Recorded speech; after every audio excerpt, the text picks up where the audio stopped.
It's my distinct pleasure at this moment to introduce the first of our keynote speakers. He is Damon Silvers, and he is the Policy Director and Special Counsel to the AFL-CIO and Deputy Director of the Congressional Oversight Panel for the TARP. In that capacity, I knew that he was a cop. Just how tough a cop, I didn't realize until earlier this morning when I learned that he recently brushed off an assailant with a baseball bat. The assailant had the baseball bat, I should say. There is no evidence so far as we know that the assailant was involved in the administration of the Troubled Asset Relief Program. Damon Silvers.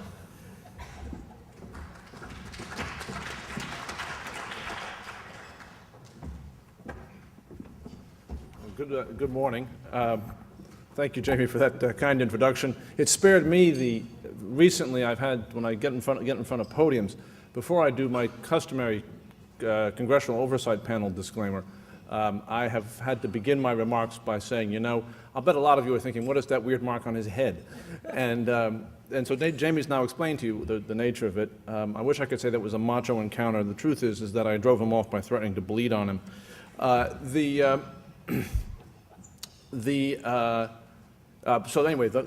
Jamie took care of that for me. Let me begin by giving you my Congressional Oversight Panel disclaimer. They say elections have consequences, and one of them is that I have to give a disclaimer.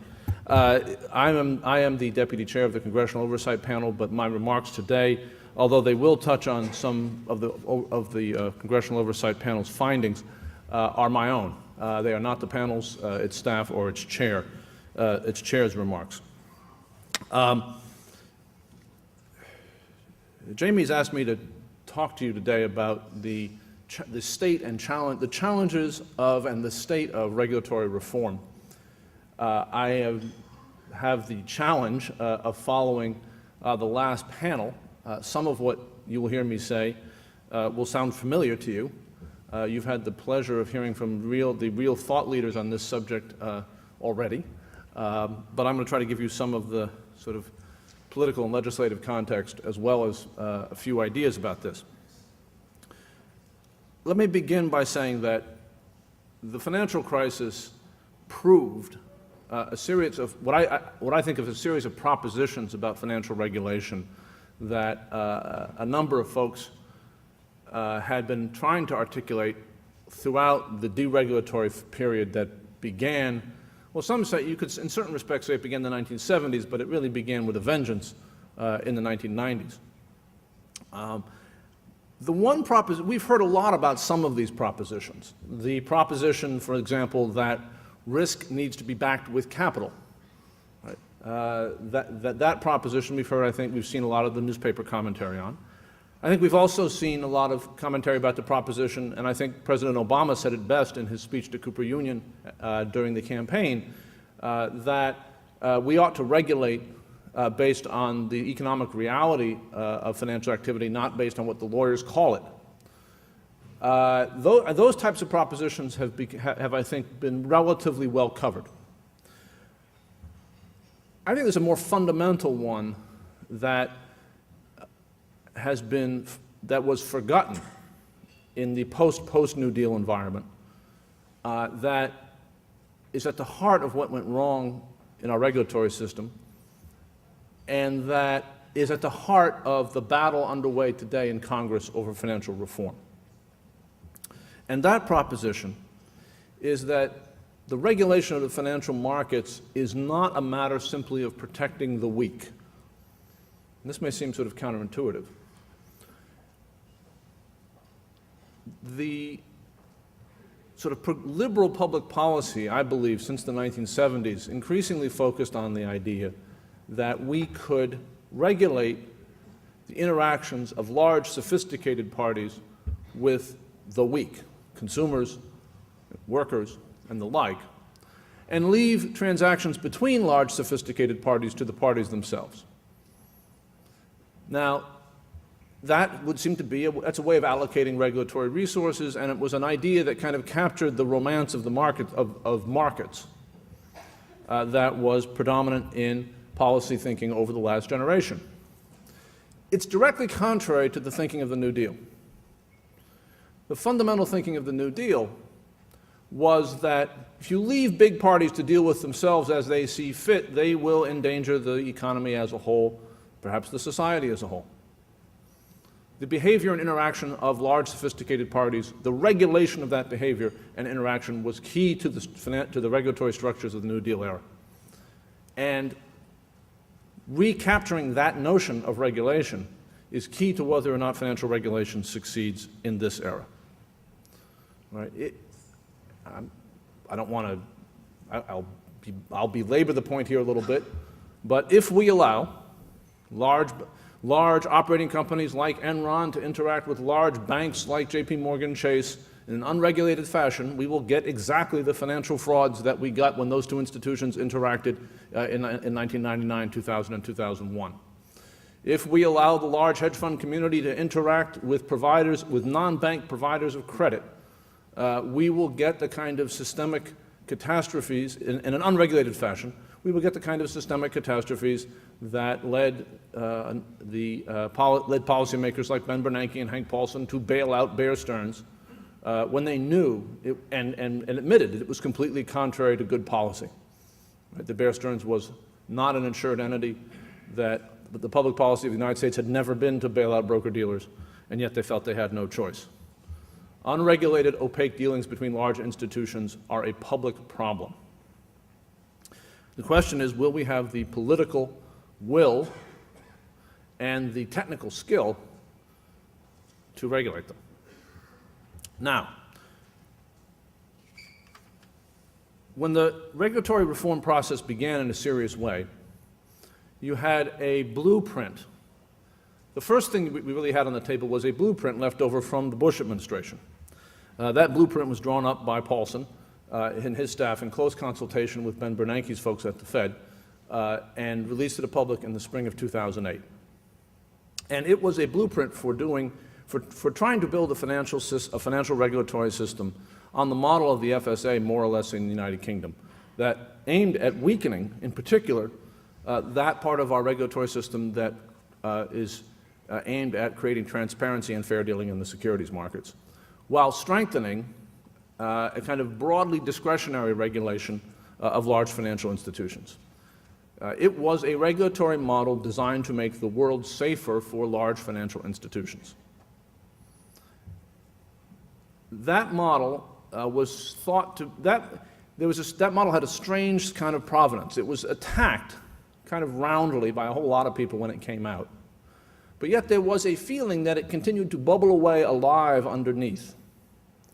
Right? That there was considerable intellectual and political continuity in key policy-making circles that was likely, that kept that model alive sort of in the quiet sort of recesses and corners of Washington. Now, the Congress of the United States, in enacting the TARP legislation, mandated that the Congressional Oversight Panel present Congress with regulatory reform recommendations. They gave us about 6 weeks to do it from when we were impaneled, weeks including Thanksgiving and Christmas. But we did manage to get this report out in January of 2009. And the reason and I'm going to summarize what this report says because I think it represents a different approach to the Paulson approach. We let me just make sure I get my list right here. We had 8 major recommendations, and they will sound familiar to you. We recommended that 1, there needed to be intensified regulation of any financial institution that posed systemic risk. Secondly, that there needed to be hard limitations on leverage in American financial institutions. Thirdly, that we needed to re-regulate the shadow financial system with particular emphasis on derivatives, hedge funds, and private equity funds, and off-balance sheet financing in banks, and a brief reference to tax and regulatory havens. Fourth, that there needed to be a new consumer agency to consolidate consumer protection in the financial services sector, focused on essentially consumer credit and other types of consumer financial products that are essentially unavoidable if you want to be integrated into the American economy. That you may recall, that may sound familiar to you because it's really, I think, become the centerpiece of the public reform agenda articulated by President Obama. Fifth, that there needed to be reform of executive pay in financial institutions around time horizons and risk exposure. Sixth, that credit rating agencies needed to be reformed and that something needed to be done about the basic business model of credit rating agencies. And seventh, that establishing a global regulatory floor needed to be made a U.S. diplomatic priority. That you couldn't really effectively regulate here in the U.S., not that we shouldn't try, but that in the long run it wasn't going to be effective if people could just run away to regulatory havens and do so and continue to participate in our markets and in other large national markets around the world. And eighth, that we needed to plan for the next crisis, that we needed to have structures for looking over the horizon and around the politics and influence that can tend to dominate regulators in Washington, no matter how well designed. Those were our 8 recommendations. Now, the promulgation of those recommendations was followed, and now I'm giving you sort of the history of the kind of effort for strong financial regulatory reform.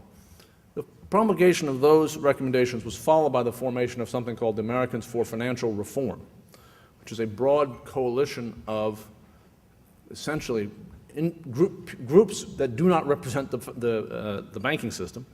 The entirety of the labor movement and all of its factions is part of this coalition. The AARP, the Leadership Conference on Civil Rights, the Consumer Federation of America, several hundred community-based organizations in housing advocacy and civil rights and the like. But basically, the constituency base of the Democratic Party is completely within this coalition, as near as I can tell.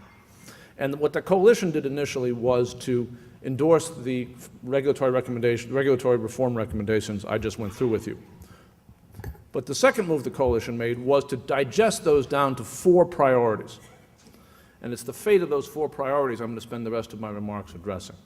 The 4 priorities were address the crisis in the mortgage market around foreclosures and around the abuses of consumers and around the weakening of civil rights standards. So the mortgage market, 1. 2, create the Consumer Financial Protection Agency. 3, regulate the shadow markets. And 4, establish effective regulation of systemic risk by a fully public body. That is code.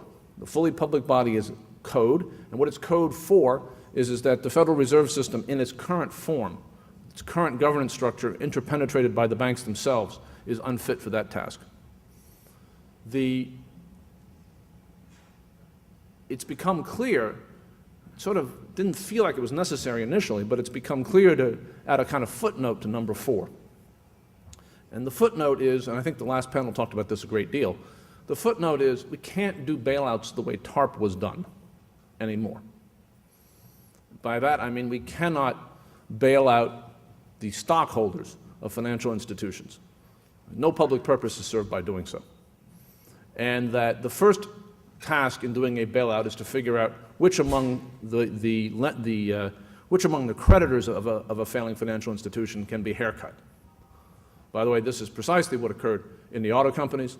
This is what has occurred in every successful bank bailout that the Congressional Oversight Panel reviewed in our April report on historical and international comparisons in financial rescue strategies. And it is clear, based on both the drafts of the legislation we have seen and the history of TARP, that if you don't write legislation to make this clear, it will be done over and over and over again. So, where are we on these 4 priorities? It's a good thing, I think, that those 4 priorities have largely become the structure of the discussion in financial reform. I wish I could say that's because of the great influence of the progressive community in America's politics. I think it's actually because these 4 things are kind of unavoidable. They are the center of the action. Right? The housing market, consumer protection, derivatives and hedge funds, and systemic risk. It's pretty commonly understood that's where the action is. So I think people may be familiar, but I will just review for a moment the sort of state of the bidding in terms of the formal regulatory reform process. Last summer, the Treasury Department issued a white paper on regulatory reform. That white paper included significant positive steps in all 4 areas. It was strongest in consumer protection, and I would say most problematic in the area of systemic risk, where it sought to give broad power effectively to bail out banks using public money to the Federal Reserve. It was positive in the area of systemic risk in that it envisioned having resolution authority that could be used to do bank bailouts the right way. Now, it's been, at least my view, and I think the view of some of your panelists you've heard from already, that in reality, the government has always had that kind of power, even over bank holding companies and non-bank financials. Right? That when a firm of that type is in trouble, the government has enough levers to be able to force a restructuring. But it's been the government's position that they don't, and that they need those levers. So getting that type of resolution authority in the administration's proposal, we felt at least was a good thing. So we started with the Treasury white paper, and then 2 legislative processes in parallel started. One is in the House, where the House Financial Services Committee, chaired by Congressman Barney Frank, took up more or less the white paper's agenda in a series of discrete bills marked up in committee one after the other. The design is to combine them all and bring them to the House floor. At the same time, Chris Dodd, the chair of the Senate Banking Committee, moved forward on more or less the same broad subject areas, but with one consolidated bill. Barney is in the middle of the process I just described. Chairman Dodd dropped a discussion draft of a comprehensive bill earlier this week. I'm going to now review these 4 areas and what they do in each area. First, in the area of mortgage market regulation, really neither bill addresses it. The issue of relief for homeowners facing foreclosure for now seems to be more or less in the hands of the Treasury Department and programs it has initiated under TARP. The question of whether those programs are going to be adequate is very much open. My own view is that while well-intentioned and far better than what the Bush administration had done, we still aren't anywhere near really addressing the foreclosure problem. But so put that aside for the moment. In one respect, there is in the mortgage area, I think, an important thing in the Dodd bill that is not in the Barney bills, which is that the Dodd bill envisions moving authority for enforcing the Community Reinvestment Act from the Safety and Soundness Bank regulators to the new Consumer Protection Agency. And in the long run, that is likely, I think, to strengthen protections for communities of color faced with exploitive practices in the mortgage markets. But set mortgages aside for the moment. On the Consumer Protection Agency, both committees have brought forward strong bills creating a new Consumer Protection Agency for financial services that will have inspection authority in the banks and rulemaking authority, and does not preempt further state and local efforts. These are the key dimensions to creating the Consumer Financial Protection Agency, and it is no accident that this bill is this strong in this area. Here is an example where presidential leadership really matters. I'm convinced that President Obama views this particular aspect of financial reform as what is most important for his presidency to accomplish. And he has communicated, I think, clearly to both his team, his economic team in the administration, and to the leaders of Congress that he wants a strong bill in this area.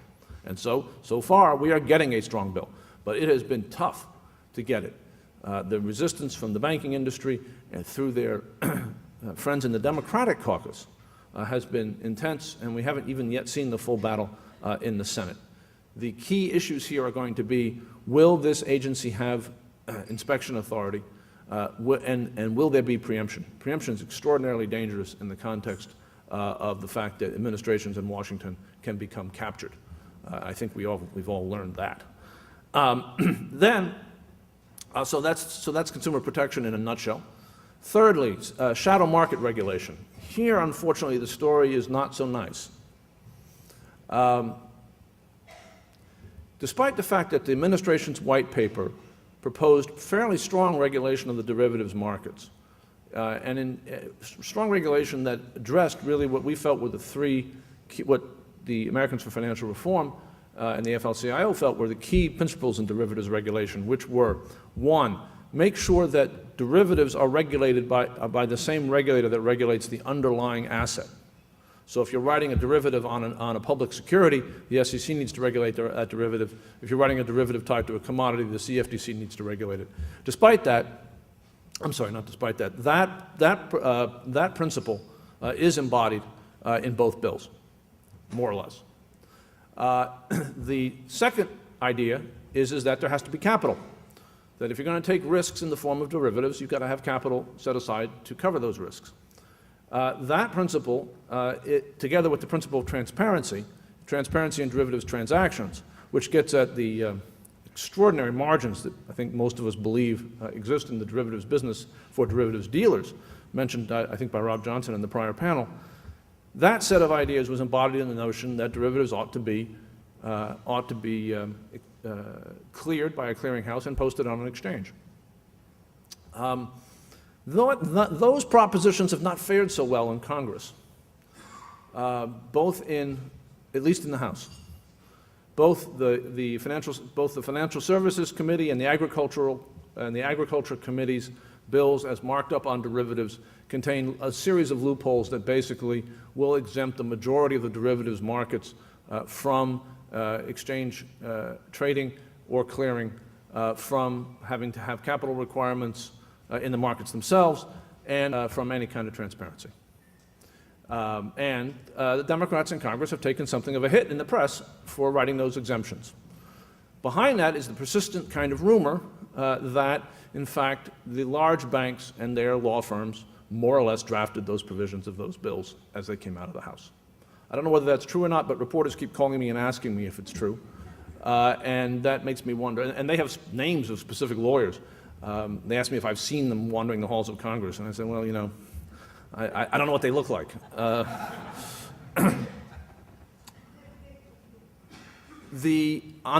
On hedge funds and private equity funds, the Barney-Franks bill, which was actually introduced by Representative Kanjorski, provides for the registration of the advisors to these funds, which is an important first step. And it requires that registration by both hedge funds and private equity funds. The bill does not do what it should do, which is provide the SEC with the authority to regulate the funds themselves. It does envision that the Federal Reserve and the Systemic Risk Council, which I'll come to in a moment, could choose to label a hedge fund or a private equity fund as a systemically significant financial institution and regulate it directly from a safety and soundness perspective. The regulation of the advisors for hedge funds and private equity funds provides some basic investor protections for pension funds and endowments and the like that invest in those vehicles. It does not really create either transparency into the broader market or an ability to regulate an ability on the Commission's part to regulate their activities in the broader markets from the perspective of maintaining fair markets for other participants. We have those kinds of rules for mutual funds, even allowing that we might want to allow hedge funds to behave in ways that might be more aggressive in certain respects than mutual funds. The idea that there's no jurisdiction over them is deeply troubling. However, this is the one area where Barney's bill is better than Dodd's bill, because Dodd's bill doesn't include private equity funds in the registration requirement. And from the AFL-CIO's perspective, that is perhaps the single largest weakness in Dodd's bill in comparison with Barney's bill. On derivatives, Dodd's bill does not include, while it has some loopholes for what they call end users, it doesn't have the wide range of loopholes that the House bill has. Now, finally, I'll come to systemic risk. There are two issues with systemic risk. One is who's doing the regulation. And as I said earlier, the House bill in its current form provides that while there would be a systemic risk council, that council would essentially be captive of and staffed by Treasury, and the real power, the power to make decisions about whom to bail out and how to regulate those who might need to be bailed out, would rest in the first instance with the Federal Reserve. And the way the powers in the discussion draft are crafted for the Fed in its systemic risk capacity, there was no question that it would be able to undertake pretty much any kind of financial transaction to support a troubled institution. And despite the fact that many of the words seem to be couched with limitations that would seem to be designed to avoid a repetition of the TARP, in terms of the kinds of abuses that I mentioned earlier, when you actually parse the words in the bill, in the discussion draft, those limitations evaporate. Now, Chairman Frank has promised that's going to be fixed in later drafts. But as of today, I can't say that that's happened yet. The Dodd bill provides that systemic risk regulatory power resides in an independent agency with its own staff, a chair appointed by the president. The regulators sit on the agency, and then there's, I think, 2 further independent presidential appointees to that agency. In my view, that's a far superior structure to what the House bill has in mind. And it just steps away entirely from the question of what do you do about the interpenetration of the bank and the Fed, of the banks and the Fed, and how do you avoid essentially giving the banks the power to bail themselves out with the public's money. And but the problem, but then there's a second problem with this. The second problem is what I alluded to earlier about whether or not we are really shutting the door to the kind of abusive bailout tactics that we saw in TARP. And it's not clear how different Dodd's bill is than Barney's. We're trying to figure that out right now. It is a very long bill. We are hopeful that both Chairman Dodd and Chairman Frank have said that they don't want any more TARPs, and so that it'll be possible to improve the language.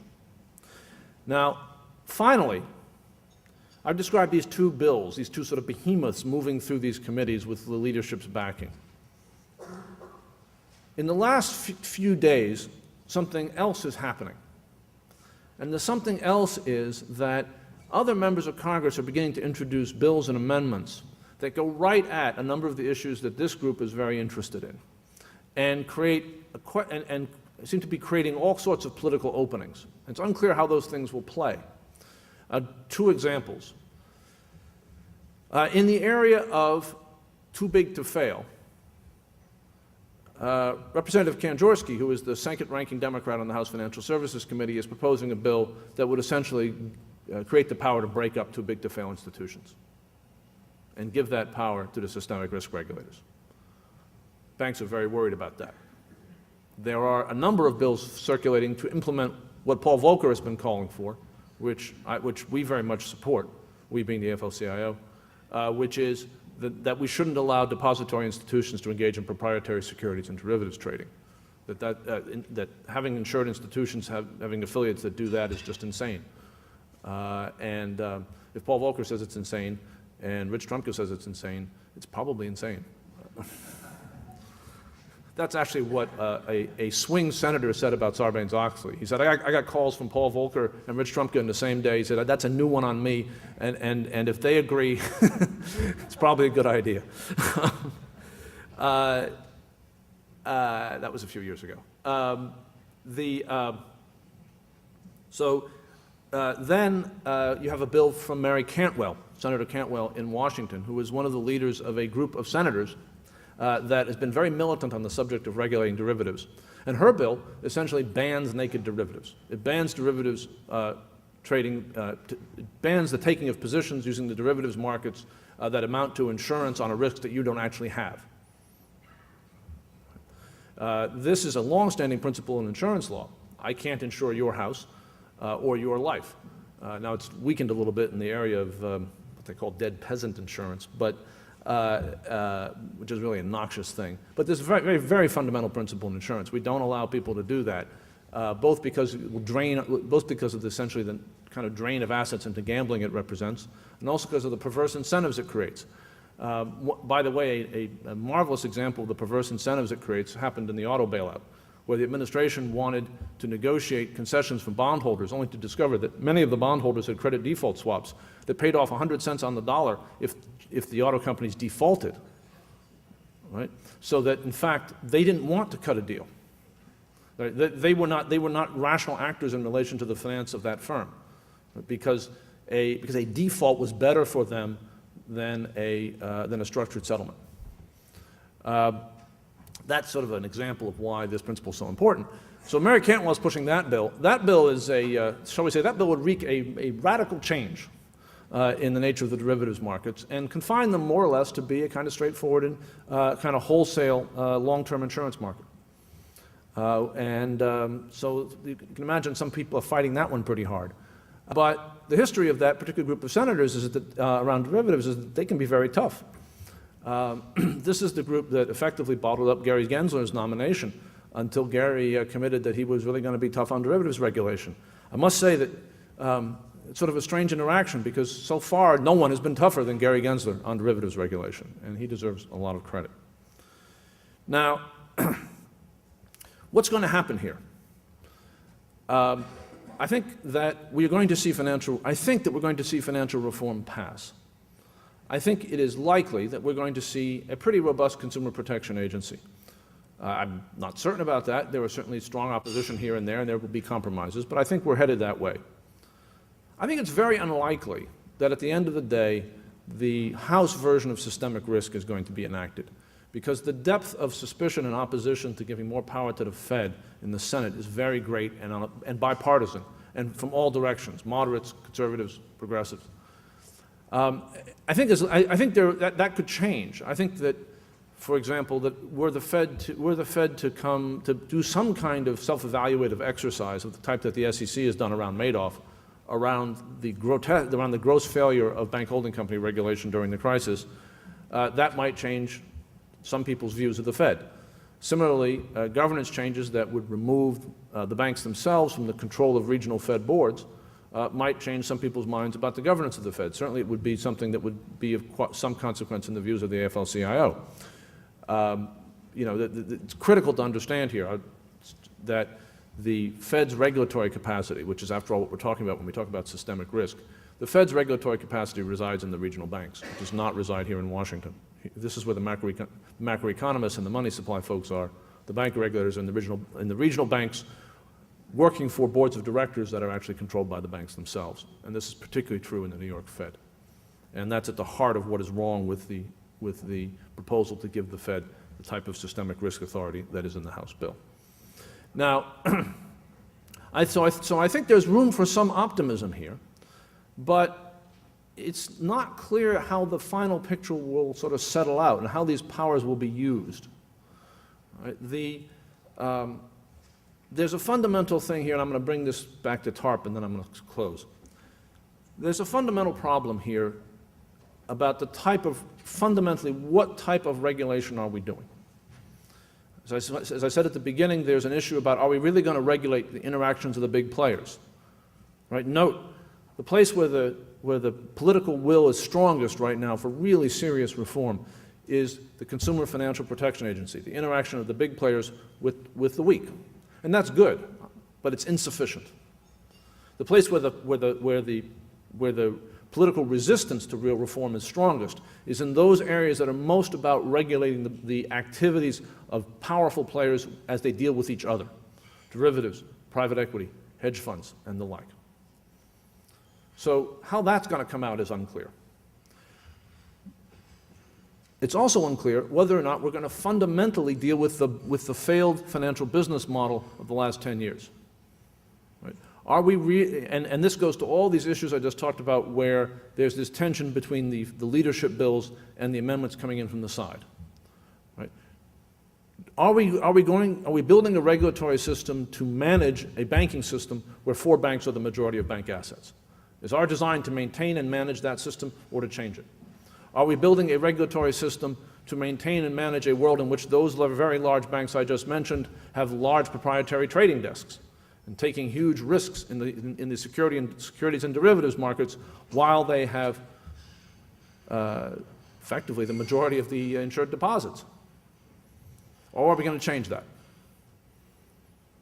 Those, I think, are the big questions on the table, and there are increasingly loud voices saying we should change it.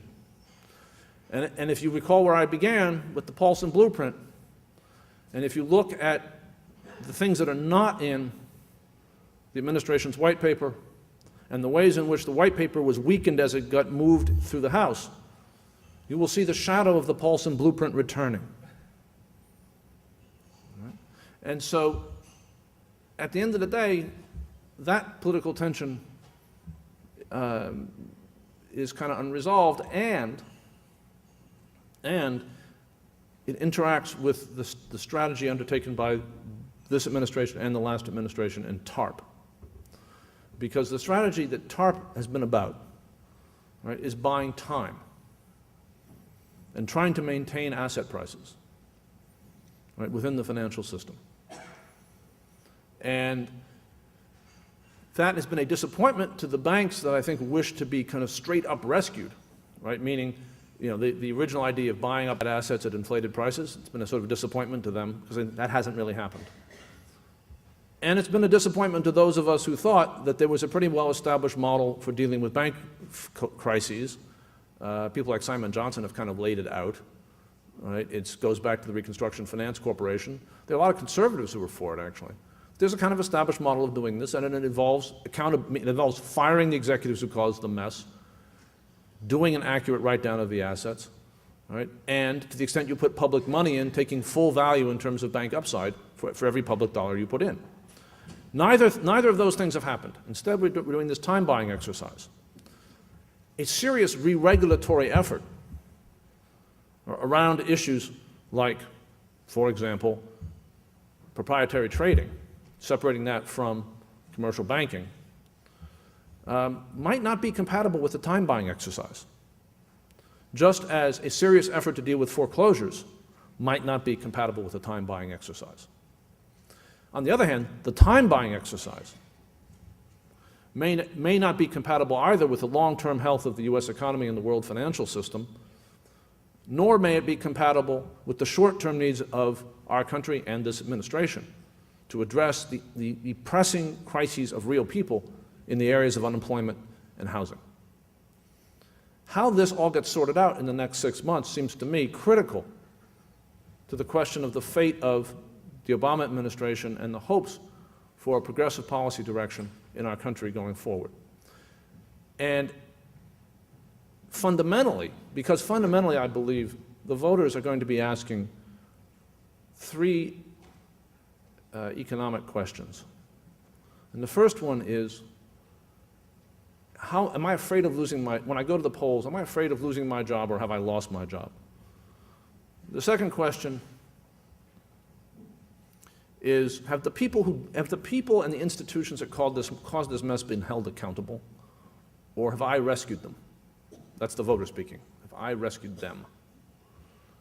And the third question is, have we fixed this so we don't do it again? Those questions are open questions, each one of them today. And if they are answered properly, as to be blunt, Franklin Roosevelt answered them properly, then I think there is a great future for this administration and for the values it represents, which I think are the best values of our society. If they're answered wrong, the best we can hope for is a redo of the domestic policy paralysis of the Clinton administration. And there are a number of worse scenarios beyond that. Thank you.